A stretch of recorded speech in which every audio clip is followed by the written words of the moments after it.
Pas toujours de tableau complet pour les qualifiés des huitièmes de finale de la Ligue européenne des champions de football. Le nouveau format a bien créé son effet avec des clubs comme le Real, le Bayern ou encore la Juventus de Turin non encore situés de façon officielle. Le Paris Saint-Germain fait fort face à Manchester City et s'offre une finale lors de la huitième journée. Les Sky Blues sont eux en sursis.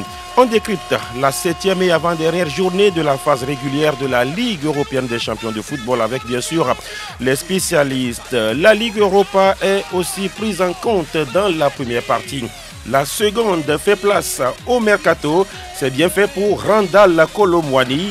Eli Ouahi est lui sur le départ de l'Olympique de Marseille. Et puis nous évoquons quelques affiches au menu du week-end dans les majeurs. Le coin des auditeurs est également au menu de ce nouveau numéro de Plateau Foot Europe. Le rendez-vous du foot européen sur votre radio. Bonjour et merci de nous choisir. Théo Ajavon assure la mise en onde de cette émission. La vidéo, c'est bien l'affaire de Elom Adovon. Je suis Latif Yorouma. Les spécialistes bien en studio. Franck Nounyama, bonjour. Bonjour Latif, bonjour à toutes et à tous. Vous allez bien, Franck? Ben ça va. Parce que si vous allez bien, c'est que toute l'équipe va bien. C'est une grâce, on va dire. Vous êtes l'émir de PFE et ça va sans dire. Également en studio, j'aimerais bien, voilà, si vous êtes là, c'est que voilà, voilà, l'honorable, oui, Roméo Mileko, bonjour. Bonjour Latif, bonjour à toute l'équipe. Bah oui, c'est un vrai plaisir d'être encore là ce vendredi. Ouais. Vous avez quitté l'infirmerie? Oui, tant mieux, parce que ce n'est pas ma place là-bas. Voilà. Ma place, elle est ici. C'est important. De retrouver mon brassard et diriger toute l'équipe, voilà, à tirer vers le haut. C'est capitaine du jour ou bien capitaine général? Capitaine, tout simplement. Tout simplement. Apparemment, Vicente n'est pas du tout d'accord. Oui, voilà. vous savez qu'il y a toujours des clans qui se forment, non? Qui sont contre le brassard et tout. Ben voilà. Vicente Mileko, bonjour. C'est gâté. Mais on sait très bien que... Ça me rappelle une histoire, hein, voilà. C'est cela, hein. C'est Vicente Nussouli. Ouais, ce n'est pas Mileko. Vicente Mileko. Ouais, dans toute équipe, il y a un capitaine et un capitaine général. Oui. Donc, le général, c'est qui? Il ne peut pas usurper. Ne nous ramenez pas en Black Star. Vicente, ça va? Oui, bonjour Latif, ça va. Voilà, ça se voit. Oui. Merci le Seigneur. C'est cela, la bonne humeur. Nayo Elom. Oui. Good morning. Yeah, good morning, Latif. Good morning to every one of us here. We are Friday, and Voilà, we are happy to be here. C'est English. C'est parti pour Ouais. 90 minutes. C'est English. Au moins, si les Anglais n'ont pas pu battre les Français, ils peuvent quand même parler la langue, non? Je te vois venir. Il a commencé à faire le débat, alors qu'on n'est pas de genre. Alors, Delanov, bonjour. Bonjour Latif, bonjour à toutes les auditrices, bonjour à tous les pas sporteurs, mais à tous les à tous les auditeurs également. Voilà, c'est l'émotion, n'est-ce pas? Voilà. En tout cas, l'Italie n'est pas du tout en danger. Je suis Latif Yorouma. Et oui, vous savez, il y a eu beaucoup de choses en milieu de semaine, n'est-ce pas, Théo Ajavon?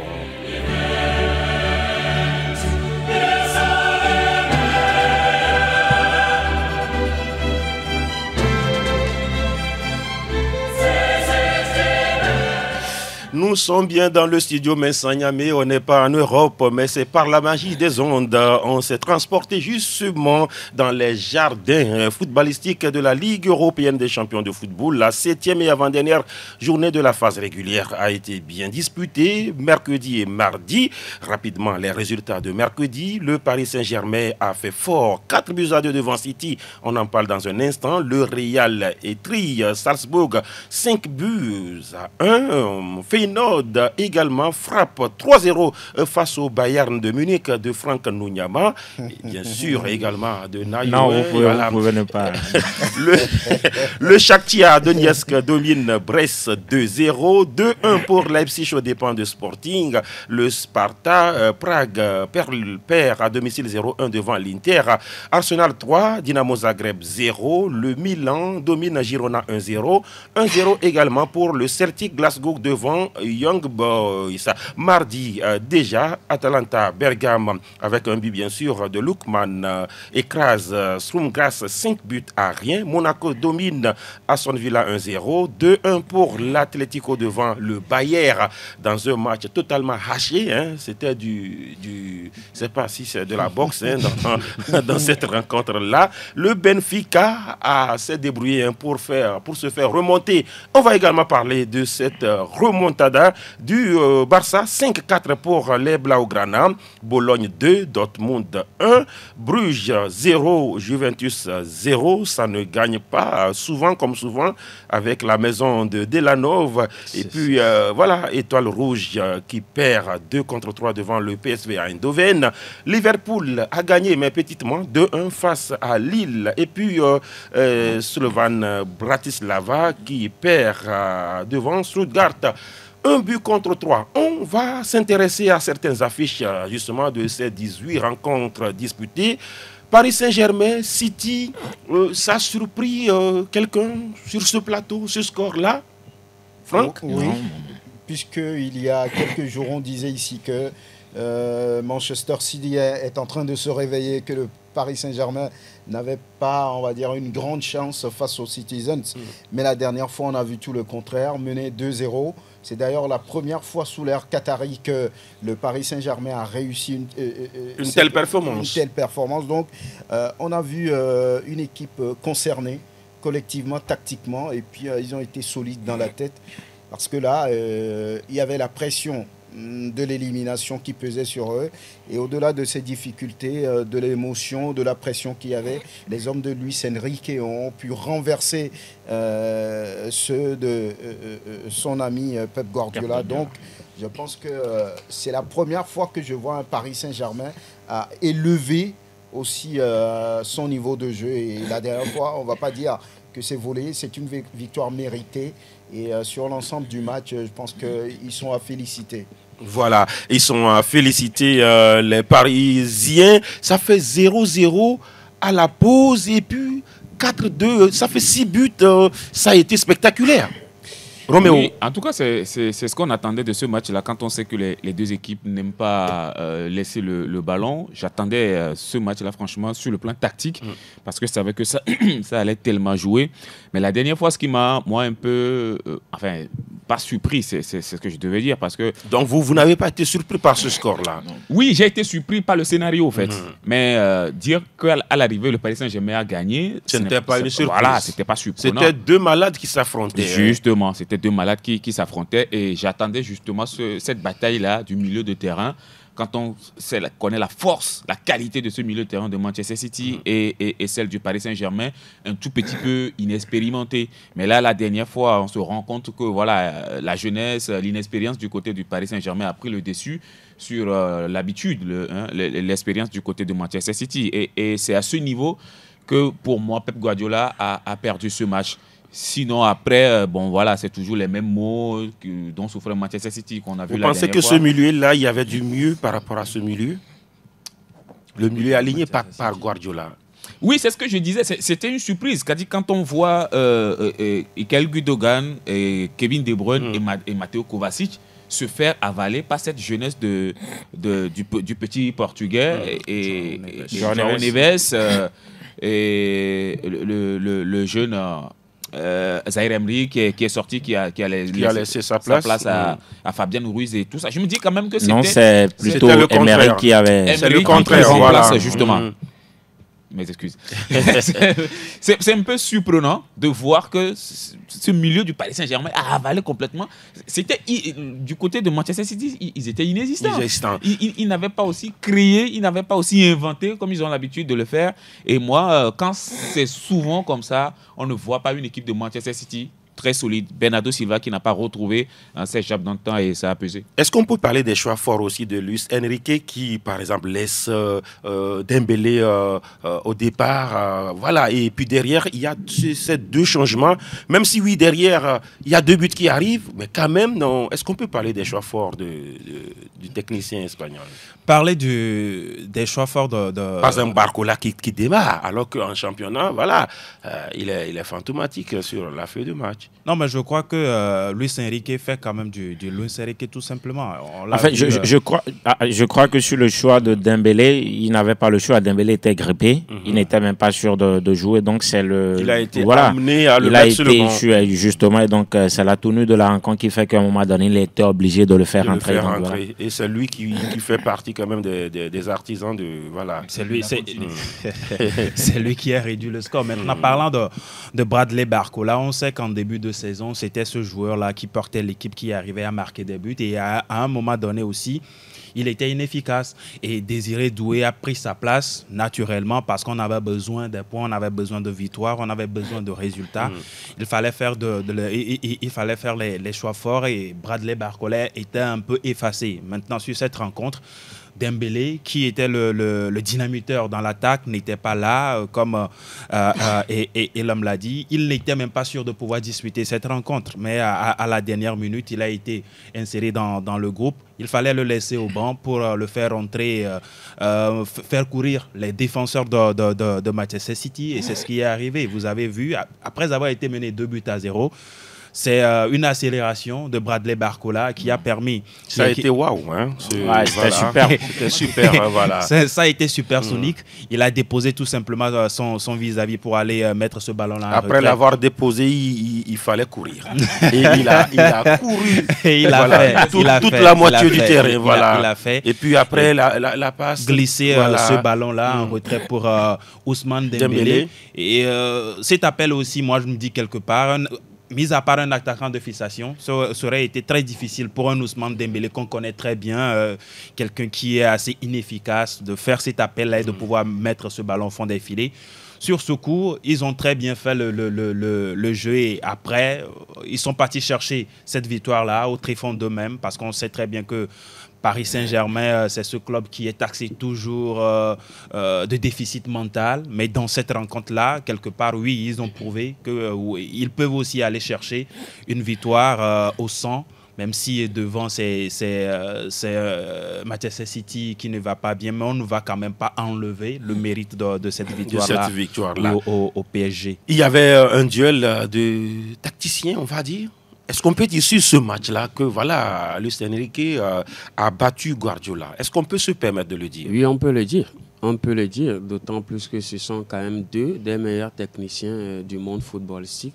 On attendait quand même de voir un vrai duel. Et je pense que sur ce coup-là, Luis Enrique a tout simplement déposé Pep Guardiola, le grand technicien.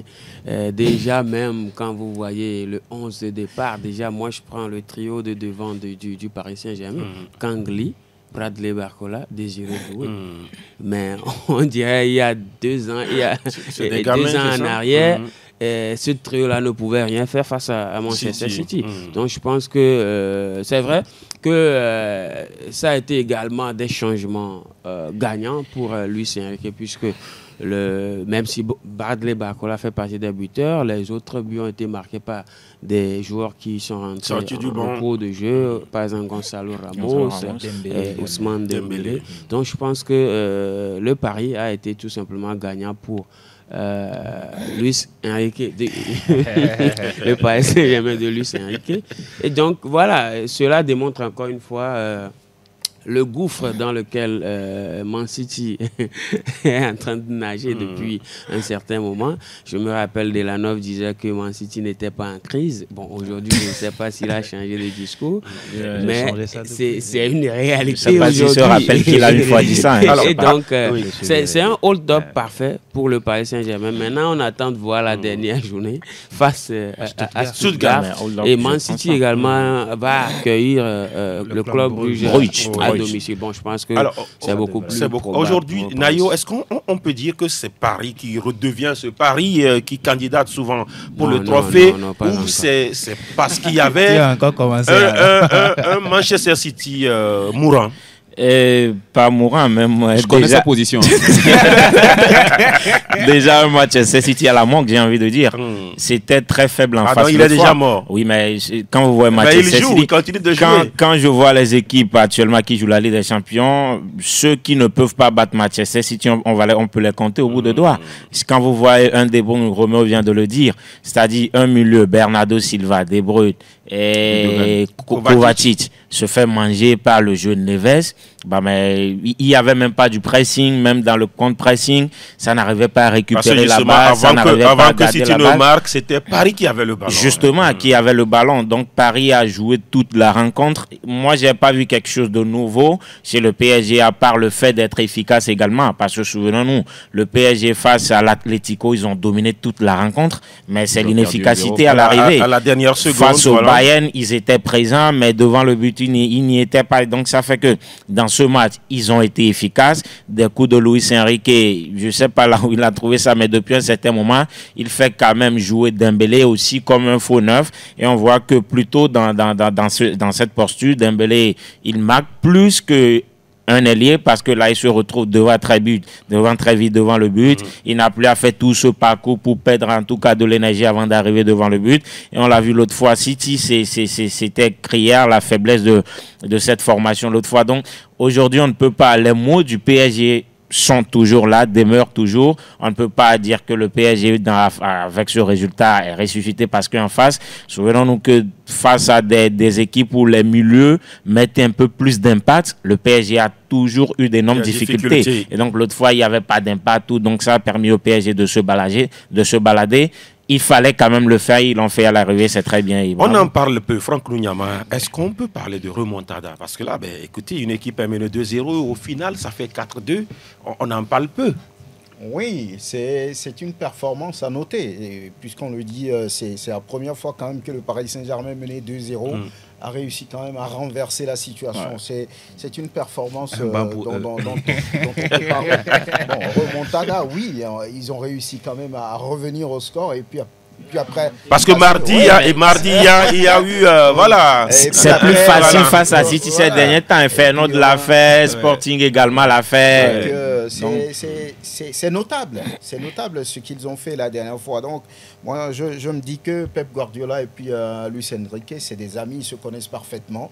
C'est des joueurs, deux joueurs qui ont évolué sous les couleurs du FC Barcelone. Ils ont entraîné un peu partout. Luis Enrique, lui, il a même entraîné la Furia Roja. Ce n'est pas le cas pour le moment de Pep Guardiola. Donc, tactiquement, c'est des gens qui se connaissent, qui s'imbriquent un peu. Donc, il savait un peu ce qu'il faut mettre pour embêter Pep Guardiola, qui plus est malade avec son effectif. Donc, oui, le Paris Saint-Germain, la dernière fois, a joué sur cet aspect-là pour embêter et puis passer devant. S'il y avait un match retour, vous pensez que on verra encore la même configuration? Parce que n'oubliez pas, le PSG va encore gagner. N'oubliez pas, Xavi est venu battre Enrique au parc.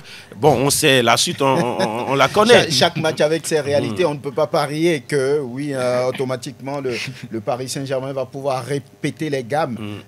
S'il y avait un match retour. Voilà. Donc, oui, il va falloir avoir ce match-là pour véritablement se prononcer. Enrique, à chaque fois qu'il rencontre un entraîneur du Barça, venait également de la Catalogne, il a souvent envie de prouver, parce qu'il a dit la saison dernière que c'est lui qui incarne plus l'ADN catalan.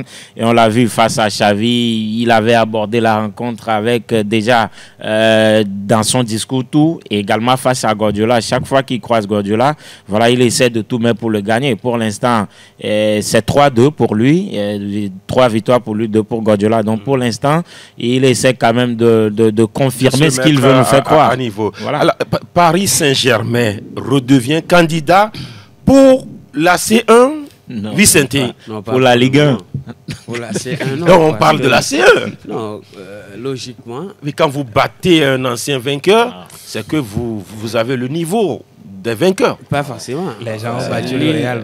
Il a battu. Nottingham Forest, c'est de Ligue des Champions. Aujourd'hui, ne sont même pas Ligue des Champions. Donc vous ne voyez pas Paris redistribuer les cartes, comme on le dit. Non, avant même, je me rappelle d'un club qui avait Sheriff Tiraspol. Sheriff Tiraspol avait battu le Real.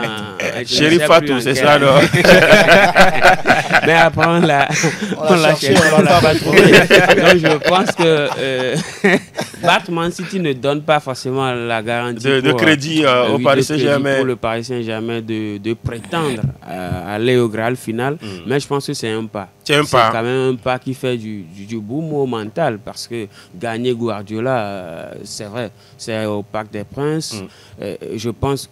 Mais de quelle manière remonter 2-0 de Guardiola et au final le Barça, 4. Je pense que c'est quand même un pas vers La qualification, il faut juste un nul face à Stuttgart. Oui, bon, je pense ça que peut le faire, hein? ça peut le faire, a priori. A priori. Mais connaissant le Paris Stuttgart Saint-Germain, également, c'est bien réveillé. Hein? Oui, connaissant le Paris Saint-Germain, ils peuvent nous sortir également une surprise. Maintenant, on attend de voir avec cette victoire-là. Je pense que Luis Enrique va quand même trouver la meilleure formule pour tout simplement battre Stuttgart. C'est important de le souligner, cette finale-là. On va dire que City aussi n'est pas éliminé. Hein. City n'est pas éliminé. Il faut, mais Guardiola, il est totalement perdu. Hein.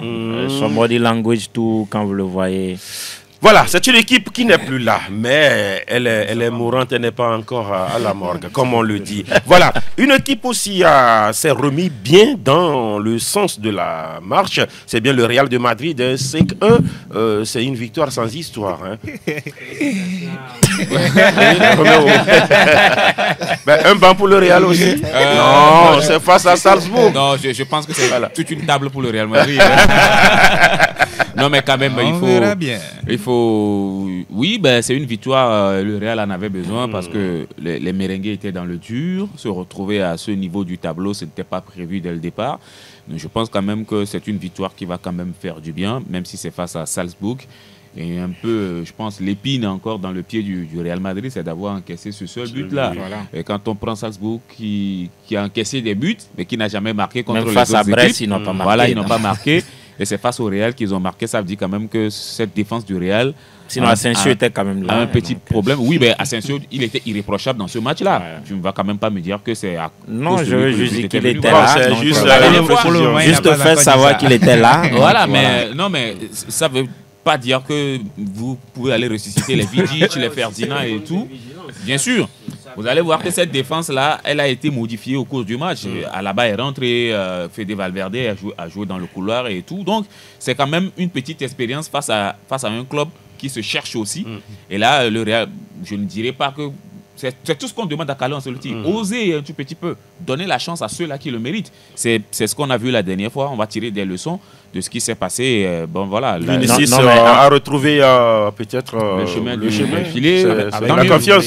Rodrigo également qui a marqué, de même également pour Kylian Mbappé. Il y a un joueur qui n'a pas marqué, mais sa passe vaut un but. Ouais. Oui, il a fait 2 passes décisives. Oui, il y a une passe qui vaut un but. En tout cas, Bellingham, on sait très bien que c'est un milieu de terrain, un boss-to-boss. La saison écoulée, c'est lui qui a porté pratiquement à lui tout seul. Oui, surtout en championnat où il a même terminé Pichichi. Donc, c'est vrai qu'il a été repositionné un tout petit peu, ce qui fait qu'il ne marque plus assez, mais il n'a pas perdu aucune de ses qualités. Il continue pas à délivrer de belles passes pour ses coéquipiers. Et puis, eux, ils s'en délétèrent tout simplement. Et à l'arrivée, c'est 5-1 pour le Real. 5-1. C'est bien. Oui. Après, quand on voit la composition, le match, c'est dans un grand match. Je ne pense pas que Ancelotti va mettre cette composition, comme vient de le dire Roméo. Hein. Dans un grand match, je ne pense pas que Ancelotti va mettre Modric. Vous reprochez quoi à 111? Non, à 111, moi je reproche rien, mais comme le dit Roméo, il a osé parce qu'en face, il n'y avait pas un adversaire aussi sérieux. Oui, je ne pense pas que quand désormais le PSG c'est un adversaire sérieux, et donc je ne pense pas que si le Real joue le PSG maintenant, il va démarrer avec Modric, Ceballos, comme milieu de terrain, avec un Valverde décalé, et mettre les 4 là devant, je ne pense pas. D'accord. Oui, Vicente. Depuis la déconvenue face au Barça, je pense que les critiques ont vraiment, on va dire, mûri cet homme, Carlo Ancelotti. On a senti quand même que depuis cette déconvenue-là, il a commencé par changer. Le score de quoi? Non, on ne rappelle tout ce plus que le sais, score. Bon, on l'a dit plusieurs fois ici. Tout ce que je sais, c'est voilà. Allez aux archives. Voilà. Je sais que après ce match, ce classico, mais Carlo Ancelotti, on a vu apparemment est en train de changer, visiblement. Bon, on ne sait pas encore si vraiment... Après, il a joué Celta, il a joué Salzbourg. Oui, D'ailleurs, vous retirez la parole sans... Vous prenez la parole sans la demander. Et puis aujourd'hui, quand vous prenez ces milieux défensifs, presque ils sont tous blessés aussi. Kamavinga n'est pas là, Tchouaméni n'est pas là. Vous voulez qu'ils mettent qui? Ceballos doit faire... C'est pas qu'il a osé, il était obligé de le faire. Donc voilà. Oui, d'une manière ou d'une autre. Alors ça veut dire que lorsqu'ils seront là, il va encore retourner à son old school. D'accord. D'accord. a été exceptionnel. D'accord, ils ont joué. irréprochable, Le score est bien Face là. à Salzbourg. Voilà. Ouais. Il y a une équipe aussi qui a été explosive. C'est le Barça. Même si oui, voilà, c'est ça le Barça en fait. La remontada, c'est le Barça qui l'a crié. C'est son affaire. Et ils l'ont fait également face au Benfica l'autre fois. La dernière fois, moi, j'étais surpris parce qu'ils ont été pris à la gorge dans ce match-là. Mais petit à petit, Hansi Flick et ses hommes ont su trouver la potion pour dérouter cette équipe portugaise. Donc 5-4 finalement après avoir été menés. Donc c'est du mérite pour les joueurs barcelonais. Ils ont mangé du lion, comme on le dit. Ils ont vraiment mangé du lion, comme vous le dites, et c'était très bien. Une équipe qui était en dedans, totalement. Delanov est menée 4-2. Bien avant, il y a eu 3-1, il y a eu 2-0. Et finalement, c'est 5 buts à 4 pour le Grand Barça. C'est vraiment compliqué de dire ce qui est arrivé à Benfica. Moi, je ne veux pas encore parler du Barça, mais Benfica, dans une rencontre où vous étiez en train de tout maîtriser, tout allait bien pour vous, déjà dès la deuxième minute. Déjà dès la deuxième minute, vous menez. Après, il y a un triplé également du grec Palvizidic. Et à l'arrivée, vous perdez 4 buts contre 5. Il a eu le courage de repartir avec le ballon parce que non, mais il doit partir avec le... ce ballon sera un mauvais souvenir. Hein? Oui, quelque part. Parce qu'à la c'est quand même historique, hein, parce qu'à la fin, face au Barça. Oui, parce qu'à la fin, c'est une défaite. Mais il faut saluer aussi la réaction du Barça. Ça n'a pas été facile pour eux. 2 pénaltys dans cette rencontre avec Robert Lewandowski toujours à la clé. Avec 2 qui ont été oubliés pour Benfica aussi. Oui, et surtout sur le dernier but du Barça où beaucoup, on a tous vu cette action-là. Il y avait quoi? La VAR également n'est pas revenu des il y avait quoi? Bon, allez, je vais on a vu que Rafinha. Hein? Je vais sortir. On a vu que Rafinha. Allez revoir les vidéos. C'est le privilège au grand. Il faut quand même saluer au moins la réaction du FC Barcelone. Rafinha sur le dernier but, faire ce sprint-là, avoir la lucidité de crocheter pour pouvoir mettre le ballon au premier poteau d'ailleurs. Félicitations quand même au Barça et puis dans ces prix qui se qualifie d'ailleurs pour le tour suivant. C'est important de le souligner. Le Barça est deuxième et seule équipe qui pourrait ravir la première place à Liverpool. On n'a pas compris aussi, Franck Nounyama, le comportement du Bayern de Munich face à Feyenoord. Pourquoi avez-vous posé la question à Franck? Mais finalement, ils ont perdu 3-0. Ce n'est plus une surprise parce que lorsque vous faites... vous regardez un peu sur l'ensemble de la compétition. Ça fait la 3e défaite du Bayern à l'extérieur. Ils ont perdu face à Aston Villa, ils ont perdu face au Barça. Et la dernière fois, ils ont perdu 3 fois, ils ont gagné 4 fois. Oui, voilà. Donc c'est bizarre. Voilà pourquoi cette formule ça fait son effet, est un peu bizarre parce que lorsque vous regardez, tous les grands ont presque des problèmes. Vous voyez le Real Madrid, vous voyez Manchester City, vous voyez le Bayern. Donc ils se cherchent dans ce format-là. Tous ces 3 clubs ne sont pas encore qualifiés. Donc le Bayern, pour moi, a un peu de problème à l'extérieur, surtout en Ligue européenne des champions, où Vincent Kompany doit revoir un peu sa copie. Parce que là, le Bayern fait partie des clubs qui n'ont jamais ou presque perdu en phase de poule. Donc voilà, cette fois-ci, ils sont embêtés. Voilà. Oui, Nayo. Elle est particulière. Donc oui, c'est bizarre. C'était quand même bizarre. C'est-à-dire, quand tu vois cette rencontre, c'est là où tu peux dire que peut-être, malgré la forme de City aussi pouvait gagner le Paris Saint-Germain parce que c'est une rencontre que le Bayern a dominée. Voilà, maîtrisé totalement. Ils ont maîtrisé totalement la possession à l'arrivée. C'est 80% pour le Bayern. Donc, pour une équipe comme le Bayern, qui a en son sein Harry Kane, Moussiala, qui a eu Gnabry et tout ça, 80% ça a marqué un seul but. Ils ont marqué 2 buts. Ils ont marqué 2 buts. Ils ont marqué 5 buts. Laissez Nayo aller au bout. Et donc voilà, ça repose le problème qu'on disait entre-temps où dans cette équipe de Bayern, oui, il y a des rencontres où ils cartonnent, mais dans beaucoup de rencontres, ça joue, mais il ne se passe rien en fait offensivement. Ça joue, ça circule, ça fait tout, mais ça ne marque pas. Moi, je pense qu'aujourd'hui, au Bayern, ça dit il y a beaucoup de joueurs qui nous trompent également. Il y a des joueurs qui doivent partir depuis. Vous parlez de qui? Oui, mais moi, quand je prends même Sané en première, quand je prends Gnabry, quand je prends Goretzka, même si depuis un certain moment il se réveille, même Kimmich, qu'on a vu en 2021-2022, ce sont des joueurs qui nous trompent ils sont actionnaires parce que là, ça fait beaucoup d'années. Hein. Ça fait beaucoup d'années. Quand moi, je ne comprends pas le Bayern, des fois, ils font partie des joueurs qui ne devaient pas, par exemple, après l'année du titre, quand on laisse partie des joueurs comme Perisic qui étaient très en forme, des joueurs comme ça. Mais après, on laisse des joueurs, Sané, je me demande. S'éterniser. Sané, je me demande, il a quel marabout. Et à chaque fois, non, mais le gars est toujours là avec un gros salaire et personne. Oui, Feyenoord, la dernière fois, c'était juste une réussite devant les buts. Justement, je ne dirais pas qu'ils ont fait un gros match devant le Bayern, parce que déjà même les 3 buts, c'est sur des contre-attaques, des attaques placées, voilà, tout ça. Mais je tombe des nuits quand j'écoute l'homme qui veut taper sur les joueurs, comme quoi ils ont été moribonds. Mais ils ont perdu 3 matchs sur les 7 déjà joués. Oui, en Ligue des Champions. Oui. Il faut le dire. Mais quand vous prenez les prestations de ces joueurs-là en championnat, c'est pas la même chose.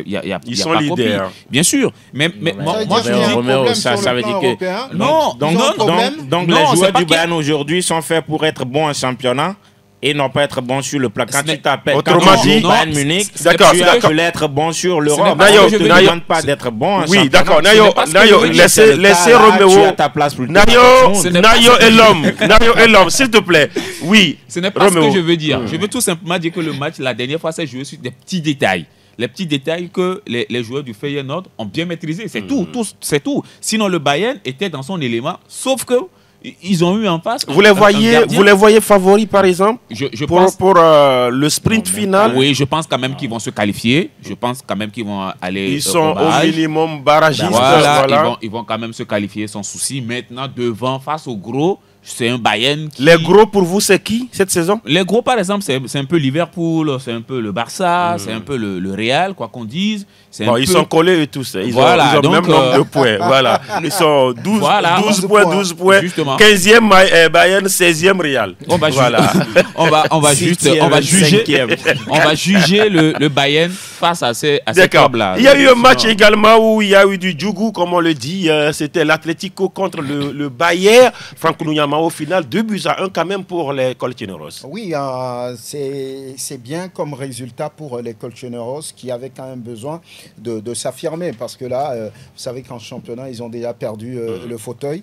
Donc, sur ces genres de compétition, il va falloir prendre des points et être, pourquoi pas, directement qualifié. Donc, et pour l'instant, justement, l'Atlético est en passe de se qualifier directement. Ils sont 5e avec 15 unités.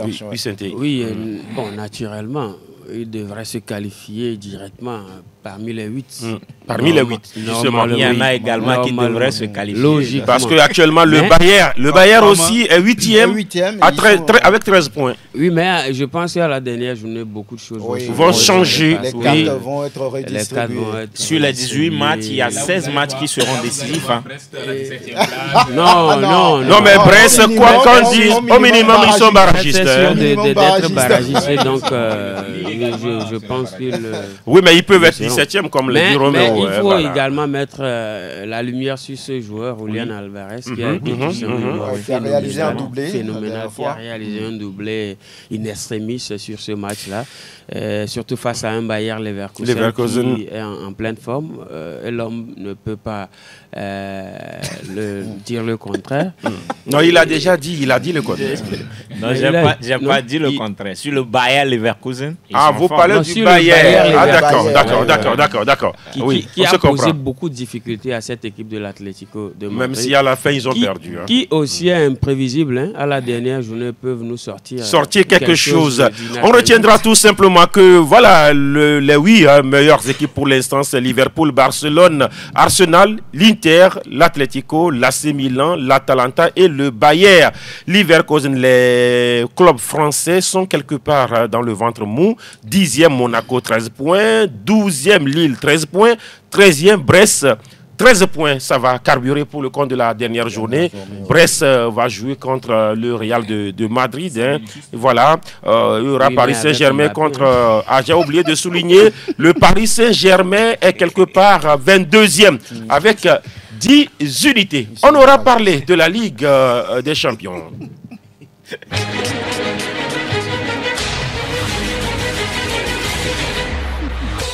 On a joué également au niveau de la Ligue Europa. Manchester United, sauvé par Bruno Fernandes Vicente. Voilà, ça a failli encore chauffer, mais voilà, il y avait quand même Bruno. Ouais, hier, avant le match, je me demandais si Manchester United allait gagner. Ouais. Même si c'était Rangers. Oui. Ah, je vois. Même si c'était face à Rangers, je me posais beaucoup de questions par rapport à la forme de Manchester United. Dieu merci. Ils ont mené pendant tout le match, avant d'être repris à la 88e. Effectivement, mais bon, grâce à Bruno Fernandes, cette équipe est en train de peut-être de nous dire qu'elle revient, on ne sait jamais. Pourquoi c'est des buts comme ça que Manu marque? Si ce n'est pas Bruno, c'est Ahmad, ou bien Garnacho. Dans le temps, c'est Garnacho, ou bien c'est Rashford. Il faut dire que depuis un moment, le club a perdu un peu son collectif. Et donc, il est souvent sauvé par des individualités. On se rappelle même du deuxième passage de Cristiano Ronaldo à Manchester United. Presque tous les buts, il y a eu des triplés. Bon, c'était lui carrément, surtout en Ligue des Champions, où il sortait quand même des buts qu'on n'attendait pas vraiment en in extremis. Donc je pense que ce travail-là, je ne pense pas que ce soit Amorim qui le fasse. Peut-être que ça va venir sur la durée. Mais c'est un problème qui est latent et on attend de voir qui sera le sauveur de cette équipe. Mais pour le moment, je pense qu'ils peuvent s'appuyer sur des individualités comme Bruno Fernandes, comme ça a été le cas. Avant d'écouter le Mancunien, avant d'écouter le Mancunien dans ce studio, j'aimerais prendre l'avis de Delanov. Non mais j'ai dit qui? Je n'ai pas donné de nom. Delanov, voilà, Manchester est quand même bien en Ligue Europa. Non, mais est-ce que Manchester est trop bien également en Ligue Europa? C'est vrai qu'au moins pour le moment, ils sont bien partis pour Ils sont quatrième. Ils sont qualifiés. Ils sont quatrième, bien partis pour être... Qualifiés directement, hein? Oui, pour le moment. Oui. Je ne sais pas si à la dernière journée, il peut avoir également... on sait que le 9e a 13 points, donc à 2 points de Manchester United. Manchester peut perdre et puis les autres peuvent gagner et devenir 9e. Mais Manchester United, pardon, c'est ce club-là qui déçoit depuis le début de la saison. Vincent l'a dit tout à l'heure, même hier face à Celtic. On se demandait à quelle sauce ça serait mangé encore les Diables Rouges. Mais sur cette rencontre-là, ils ont su très bien faire les choses. Ils ont poussé jusqu'à la dernière minute pour voir ce but de Bruno Fernandes délivrer Old Trafford. À l'arrivée, c'est 2-1. Ça a été compliqué avec l'ouverture du score. Après, il y a eu une égalisation. À partir de ce moment-là, on a encore senti un peu le doute qui s'installait dans les têtes de ces joueurs-là. Mais le plus important dans des rencontres comme ça, dans des rencontres aussi difficiles, le plus important, c'est d'arriver à planter ce but libérateur-là et à remporter les 3 points. Félicitations quand même à Amorim. Le prochain qui prend le micro, c'est lui, le mancunien dans ce studio-là. C'est vous? Oui, c'est vous. Si vous voulez, donc c'est Roméo Mileko. Si vous voulez parler de mon maillot. Vous avez sursauté. Oui, vous êtes. On ne l'a pas vu de sitôt. Oui. Manchester United, c'est bien cela. Voilà. Je vois. Red is the color. Je pense quand même que la ville de Manchester, elle est toujours rouge, hein, quoi qu'on dise. Bon, oui, dans ce match-là, hier, il faut quand même dire que c'est une équipe. Depuis un certain moment, moi, je pense quand même que Manchester United, même si, oui, dans le jeu, tout n'est pas parfait, il y a quand même cette envie-là de faire mieux. Bon, c'est vrai, c'est une dynamique qui a été entachée par la défaite la dernière fois face à Brighton. Mais je pense quand même que Ruben Amorim commence peut-être pas apporter quelque chose de différent à ce club-là, contrairement aux autres qui sont passés par là. C'est quoi le différent? La différence, je pense que c'est un peu situé aussi au niveau de ses choix. Son choix d'homme, parti la dernière fois avec Bayendir, le gardien qui remplace Onana. C'est vraiment fort. Le jeune Collier qui remplace... qui était dans le rôle défensif à la place de Kobe Maeno et Ugarte. Hier, c'était carrément très, très fort. C'était en Ligue Europa. Est-ce qu'il va répéter les mêmes choix en championnat? Je pense quand même que ces joueurs-là lui donnent assez de satisfaction pour qu'il ose en championnat. C'est tout ce que moi j'attends de lui. Sinon, en ce moment, vous voyez Manchester City qui, dans la tête, se porte United. Quand même, oui. United. Ce n'est pas City. Vous voyez Manchester United qui, dans la tête... Nayo, vous n'avez pas le micro. Non, je ne suis pas supporter de Manchester United. Laissez-le finir, s'il vous plaît. Je ne suis pas supporter de Manchester United. Oui. Je ne suis ni supporter de Chelsea. Mais quand ça va bien, je pense quand même qu'il faut le dire. Parce que nous étions ici à dire que ça allait mal. Et quand ça va bien, il faut avoir le courage. Il faut avoir le courage de le dire. Va bien, Roméo. On retient tout simplement. Nayo, l'équipe des Rangers l'autre fois, c'était l'équipe B. Parce que les Rangers. Non, c'était l'équipe B. Non, mais vas-y, revérifie. Oui, mais il y a combien d'absents? Il y a 2 absents. Pourquoi Rangers? Oui, Nayo, je peux. L'émission, vous ne la faites pas avec Roméo. Les titulaires qui étaient là, même en championnat, ça va mal. Voilà. Les titulaires, ils sont là, mais en championnat, ça va mal. D'accord. Pourquoi Rangers doit aligner une équipe B? Ah oui, mais parce qu'en face, même c'est une équipe B. Oui, Nayo.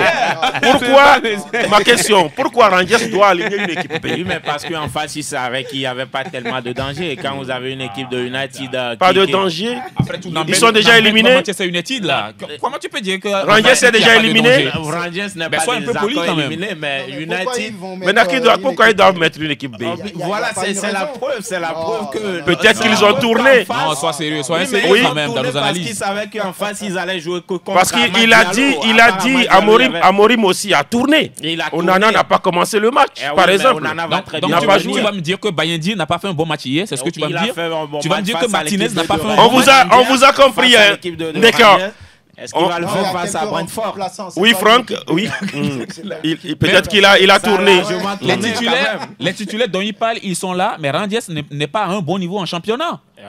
D'accord. Va aller chercher. On vous a compris. On va retenir tout simplement que non, Nayo, s'il vous plaît, on va être sérieux un tout petit peu. Tottenham qui a dominé au Fénam 3-2. On va parler également de ce nul là entre Galatasaray et le Dynamo Kiev avec un but bien sûr de Osimhen. On aura fait bien sûr le tour des coupes voilà, en Europe.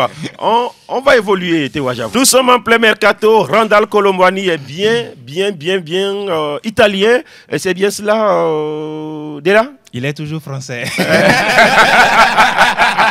Mais il va jouer en Italie. Mais maintenant, il va jouer en Italie. Ouais, c'est vrai qu'il était déjà en Italie depuis quelques jours. Mais il fallait finaliser les papiers pour que l'attaquant français, l'ancien de l'Eintracht Francfort, puisse commencer par jouer avec la Vecchia Signora. Et maintenant, c'est chose faite. Il portera le dossard 20 avec la vieille dame. Et on peut le voir déjà ce week-end. Ce sera face au Napoli. Je crois que quoi de mieux pour une affiche comme cela, pour lancer peut-être sa carrière du côté de l'Italie. On espère vivement qu'il pourra... Pour relancer ou lancer? Relancer sa carrière du côté de l'Italie. Parce que oui, c'est un attaquant qui était vraiment attendu du côté de Paris Saint-Germain, mais cela ne s'est pas passé comme beaucoup l'attendaient, comme Vincent, parce que c'est son ami personnel. Voilà, c'est son ami on sait qu'il a fallu justement que Juan Bernat puisse... Voilà. Son contrat avec le Paris Saint-Germain pour que justement on puisse Vicente, il y avait trop de prêts. Voilà ce qui trop de prêts des joueurs du Paris vers d'autres destinations. C'est ce qui retardait. À 5, non c'est 5 normalement. Donc c'était atteint 6. Ok. Donc quelque part il fallait un malheur pour qu'il puisse signer. Voilà. Oui, naturellement, et c'est ce qui a été fait. Je pense que c'est en même temps un autre défi pour le joueur parce que au Paris Saint-Germain, il n'a vraiment pas 453 minutes seulement, hein, depuis le début de la saison, pratiquement 5 matchs. Oui, au niveau statistique, et en plus, il n'a pas été à la hauteur des attentes, il faut le dire, même si à l'arrivée de Luis Enrique, voilà, il n'a presque pas joué. Je pense qu'à son arrivée, même quand Kylian était là, c'était vraiment compliqué, même si Kylian a essayé de l'aider parfois. Je pense qu'il n'était pas le bienvenu au Paris Saint-Germain, donc il fallait quand même C'est eux qui sont allés le chercher. De sortie. Oui, le Paris Saint-Germain, on va dire dans son opulence, dans son satisfecit en termes de richesse, veut tout manger. Veut se permettre de recruter tout le monde. Et donc, il y a eu beaucoup de joueurs qui sont passés inaperçus au PSG comme ça, qui sont repartis sans même laisser de traces. Donc, c'est un peu le cas. Mais on va dire que Deschamps quand même a maintenu le joueur, quoi qu'on dise, parce qu'il ne jouait pas avec Paris, mais il jouait avec l'équipe de France. Oui, il est plutôt parfois en réussite. Et il marquait là-bas, oui. Mais c'est un joueur intéressant aussi. Et il avait la confiance de Didier Deschamps qui tente toujours de relancer au-delà du fait que Luis Enrique ne voudrait plus le voir. Donc oui, ça marche avec le système tactique de Didier Deschamps. Marmouche a signé aussi. Il avait signé, mais c'est officiel. Je sais que vous voulez parler de Kolo Muani. Oui, enchaîner. Oui, mais Kolo Muani, comme vient de le dire Vicente, il n'était pas là parce que Luis Enrique le voulait, mais parce qu'à l'époque, on voulait tout faire pour maintenir Mbappé. C'est pourquoi on a amené ses amis, même Théo Hernandez, Lucas Hernandez, tout ça. Et à l'arrivée, il a quand même eu sa chance. Souvenez-vous que la saison dernière, il a fait tous les matchs de phase de poule de la Ligue des Champions, mais il n'était pas, comme vient de le dire Vincent, il n'était pas à la hauteur. Peut-être que la présence de Kylian également conditionnait son jeu à l'époque. Maintenant, oui, on aurait espéré qu'il puisse avoir une seconde chance, mais avec Luis Enrique, on sait que c'est difficile. Maintenant, la Juve, est-ce que le jeu aujourd'hui même de la Juve est fait pour un neuf? Quand vous avez un Vlahovic aujourd'hui qui peine, on connaît ce que veut faire Thiago Motta. Donc vous ne voyez pas la pertinence de son arrivée là-bas. Son profil et ce que veut faire Motta aujourd'hui. Bon, c'est lui qui le veut, mais moi, je ne crois pas que ça va matcher, mais on espère quand même. On va voir ce que ça va donner. Voilà. Et sur Marmouche, oui, on l'avait déjà dit, moi, être meilleur buteur aujourd'hui de Francfort. Ça fait 20 buts déjà, 4 passes. Il quitte tout cela, il vient dans une équipe qui voilà, oui, on ne dit jamais non à Pep Guardiola. Oui, mais c'est aujourd'hui. Et ça fait 70 millions aussi, hein. Ouais, mais dans la tête de tous les joueurs aujourd'hui, je pense quand même que travailler avec un tacticien comme Pep Guardiola, c'est tout de suite une réussite pour vous. Maintenant, après, ça va se traduire sur le terrain. Et connaissant Omar Marmouche, moi, c'est plutôt là que moi j'ai des problèmes. Parce que quand je vois le profil de Haaland, qui est finisseur, et je vois le profil de Marmouche, finisseur également, je me dis, est-ce que c'est pour apporter la concurrence? Ça suppose que l'a dit, il vient pour... c'est un banquier. Voilà, oui, mais... Marmouche, d'ailleurs, lui, joue à deux devant. L'avenir va déterminer. Voilà, va déterminer. Un joueur qui est peut-être... Surtout... Mais quand vous avez un Haaland qui prolonge jusqu'en 2034... Oui, là, il n'y a aucun problème, il le sait, c'est un professionnel. C'est un film, hein? Oui, il est jeune, il a 25 ans, il est fougueux, il a envie de grandir, il a de la réussite, il s'est marqué. Donc, Pep Guardiola, s'il ne le voulait pas, il ne prendrait pas. Donc, quand il le fait venir, c'est peut-être pour apporter d'autres solutions. Justement. On a perdu dans la foulée Julian Alvarez. Je pense quand même il faut quand même le remplacer. D'accord. On aura le temps de revenir sur le transfert justement cinématographique, on va dire, de Haaland. Alors, on va dire que Eli Wahi, à peine arrivé, est en train de vouloir partir de Marseille. Moi, je pense qu'il est un peu rattrapé par son histoire par rapport à Marseille. Il y a des choses qu'on ne dit pas. Il a dit que jamais il ne viendrait à l'Olympique de Marseille. Il est parisien. Mais quand vous faites ça, ça peut vous rattraper. Je pense que c'est un bon joueur qu'il a prouvé dans son ancien club. Oui. Surtout à Et Montpellier. Ici, voilà, donc ici, il n'arrive pas, alors qu'on comptait sur lui. Et voilà, il est véritablement en difficulté. Ça fait 3 petits buts. Hein. Voilà, Eli Wahi, maman, il a voilà. quelle origine, s'il vous plaît? Il est ivoirien. Il voulait, quoi. Non, mais il faut quand même dire aussi, Oui. que à part peut-être cette histoire qui peut lui coûter aujourd'hui sa place à Marseille, je pense que Neil Maupay aussi fait un très bon match ces derniers temps, qui ne l'avantage pas, qui ne lui accorde pas. Et puis il faut avoir la confiance aussi de son entraîneur. Justement. Ce n'est pas le cas avec Deserbi. Voilà, et voilà. puis Deserbi qui est quelqu'un qui aime beaucoup les attaquants qui se battent, qui viennent défendre, qui font du jeu. Eli Wahi n'est pas dans ce registre-là et tant mieux, il va peut-être aller se chercher. Voilà, Moi, je me dis que c'était une mauvaise opération parce que le joueur déjà à Lens, c'était pas une grande réussite. Oui, déjà en Lens, c'était un flop. Hein, justement, et donc Marseille misait. De toutes les façons, on verra ce que ça va donner dans les prochains jours. Encore mais ce qui est sûr, Marseille va quand même gagner quelque chose. On parle de 26 millions pour. Et Francfort aussi relance les attaquants. Pour, en direction de Francfort, ça sera quand même de l'argent pour l'Olympique de Marseille. On va évoquer quelques affiches des majeurs avant d'aller vers les auditeurs. En première ligue, il y aura bien sûr un match ou des matchs faciles pour Liverpool qui va jouer contre Ipswich. City n'aura pas du tout un match facile. Ce sera contre Chelsea. Oui, ça sera chaud, hein, oui, Roméo. Ça va être un peu le match à suivre ce week-end quand on connaît un peu la dynamique de Chelsea qui est en train de descendre aussi. Et Manchester City qui ne s'est toujours pas retrouvé après quand même ces victoires-là en dents de scie. Ça va chauffer. Ah bah oui. Mais il y a un autre match qui nous intéresse. Bournemouth, 7e, je crois, contre Nottingham Forest de la Nord. Ce sera un match... Oui, deux équipes qui font quand même sensation cette saison. Nottingham Forest qui est actuel deuxième. Avec Ils sont troisième. Ils sont troisième. Ils sont troisième. Laissez Arsenal tranquille. Voilà. Pour l'instant, Arsenal, c'est là qui cache la Forest. Donc voilà. Ce sera un duel des attaquants entre Awoniyi et puis également Chris Wood qui est là. Oui. Aussi de l'autre côté, on va parler de Dango Ouattara qui fait quand même de très belles choses avec Bournemouth. Maintenant, ce sera... Tu as oublié l'homme en forme, c'est Kluivert en ce moment. Oui, Justin Kluivert, il a fait un triplé l'autre fois. Voilà. L'autre fois, ce n'est pas un coutumier du fait. Voilà. En tout cas, ça fait 2 triplés quand même en 3 journées. Ça fait aussi un match intéressant, Franck Niaman, en Liga espagnole. Atlético de Madrid, 2e contre Villarreal, 5e. Oui, un bon match à suivre aussi parce que là, les Colchoneros ont quand même envie de garder leur position. Et les sous-marins, c'est pas forcément, on va dire, la rose de ces derniers temps. Mais ils sont 5e. Oui, ils sont dans le top 5.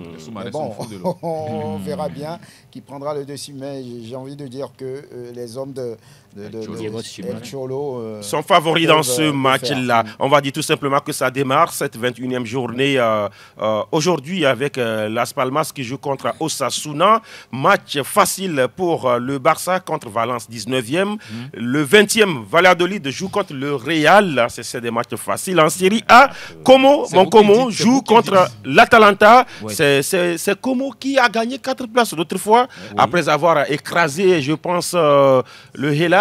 C'était le 4-1. Oui, en clôture de l'autre journée. Oui. Il joue contre Atalanta. C'est un match piège pour Atalanta. C'est un match piège pour l'Atalanta Bergame dans la mesure où l'Atalanta Bergame, depuis quelques semaines, oui, cette équipe a dégringolé, mais reste toujours dans le peloton de tête. Mais ils ont toujours Ademola Lookman qui a marqué en milieu de semaine. Fois, oui. Ils ont toujours également Matteo Retegui qui se réveille enfin depuis plusieurs mois.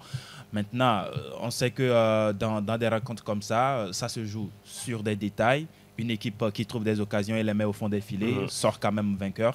Et je crois que l'autre match aussi, je l'ai évoqué entre-temps. Oui, Naples contre Juventus. La Juventus. Ce sera peut-être la première de Randall. La première de Randall. Kolo Muani, il y aura... plutôt. Oui. Venezia jouera contre Hellas Vérone, ça fait 19e contre 18e. En Bundesliga aussi, il y a un match là-bas entre le Bayern de Munich et Fribourg, Franck Lunyama. Et on aura aussi Holstein Kiel contre Wolfsburg et puis entre autres... Leipzig, Bayern, voilà, Leverkusen. Leipzig, Bayern, Leverkusen. En France, il y aura Nice-Marseille. Ouais. C'est un match intéressant. On va voir, on va prendre quelques minutes pour les auditeurs. Plateau Foot Europe, le coin des auditeurs. 92 0331 97 24 26 26. Auditeur en ligne, allô? L'animateur, bonjour. Bonjour, c'est monsieur? C'est CR7, Ourouma Falilou. Ouais. Nous vous écoutons. Bon début de week-end à tout le monde qui est là-bas. Merci, merci. Juma Mubarak à tous les musulmans. Amin. Ok, concernant mon club, C'est lequel déjà? vous savez, c'est le Manjim là. Ah, d'accord. Ok. Nous, on va sûrement aller lentement. Mhm. Mais l'essentiel, c'est la fin qui justifie les moyens. Hmm. Ok, concernant le match du Barça également, Oui. on peut le dire félicitations. Ils savent comment voler. Hein. Pardon? J'ai dit, ils savent comment voler. Hein. Ils savent comment voler. Oh, ouais. ne Ils savent ont pas volé comment quoi? atterrir. Ah, ouais. On a vu tout ce qui s'est passé dans ce match. D'accord. Ok, bonne suite de Merci. la journée à tout le monde. Merci également. Il faut féliciter aussi le Paris Saint-Germain qui a gagné. 92 0331. Allô? Allô? Allô? Oui, un souci pour avoir. Allô? Oui, bonjour monsieur Latif. Oui, bonjour, c'est monsieur? C'est l'abbé. Là? L'abbé. D'accord. Nous vous écoutons, l'abbé. Je crains beaucoup pour la suite de la compétition pour le Bayern et le Real Madrid. Mhm. Expliquez-vous. La dernière fois, le Bayern a tiré plus de 30 fois. Mm. Mais au final, ils ont perdu 3-0 par rapport à 8 tirs de Feyenoord. Oui. Le Real de Madrid, vous allez voir qu'au niveau de l'attaque, il y a toujours des embrouilles entre Vinicius, Rodrigo et Mbappé. Ils tirent beaucoup, mais ça ne passe pas. Si je prends par exemple l'exemple de l'Atlético par rapport au Bayern Leverkusen, l'Atlético est très clinique. Et dans la compétition de la Ligue des Champions, il faut être clinique comme le Real a été dans les années passées. Ensuite, le titre se dit qu'il a une attaque de feu, il peut marquer à tout moment. Mais pourtant, ce n'est pas ça. D'accord. Et je ne vois pas aller très loin dans la compétition. Dans la compétition. D'accord. Je pense qu'ils vont vous écouter. Ils vont se reprendre par rapport justement à ces deux équipes-là. Allô? Allô? Allô? Bonjour. Oui, allô, oui, c'est Innocent Le Tassiman. Bonjour, nous vous écoutons. Bonjour, et je salue tout le plateau. Oui, merci. Oui, mais vous avez vu, les Blancs, ils sont intelligents. Comment l'UEFA a modifié les choses. L'UEFA a donné la chance aux petits clubs de s'exprimer. Et voilà, on a vu Brest qui serait au moins barragiste ou bien. Oui. Puis encore des petits clubs. Brest, Lille, Monaco, ils seront tous barragistes. Oui, Lille, Monaco. Mais c'était l'ancien format, bon, les favoris disent que toujours c'est moi, moi je vais gagner à l'aller-retour. Bon, maintenant c'est bon. Est-ce qu'on peut faire comme ça aussi pour l'Afrique, pour la CR africaine? Vous savez que ce qui commence en Europe va se poursuivre en Afrique. Ah oui, bon, moi je salue tout le plateau et puis ma ville de Manchester a gagné 50%. Nous avons gagné, le grand frère a gagné, le petit frère a perdu, mais je sais bien que le devant serait prolifique. D'accord. Merci à vous, Innocent, le taximan. Est-ce qu'on peut avoir le dernier là? Je pense que c'est fini, on va rester là. Franck Lunyama, on s'arrête là, merci. Oui, merci Latif. Nayo, merci. Merci également Delanov. Ce fut un plaisir. Roméo. Merci Latif et bon week-end. Vicente. Oui, belle semaine ou bon week-end. Non, bon, en tout cas, on prend les deux. On prend les deux. Merci à Elom Adovo pour la vidéo. Merci à Théo Ajavon. De l'autre côté, je suis Latif Roma. Plateau Foot Europe numéro 913. C'est bien terminé. Rendez-vous lundi prochain. Bye bye.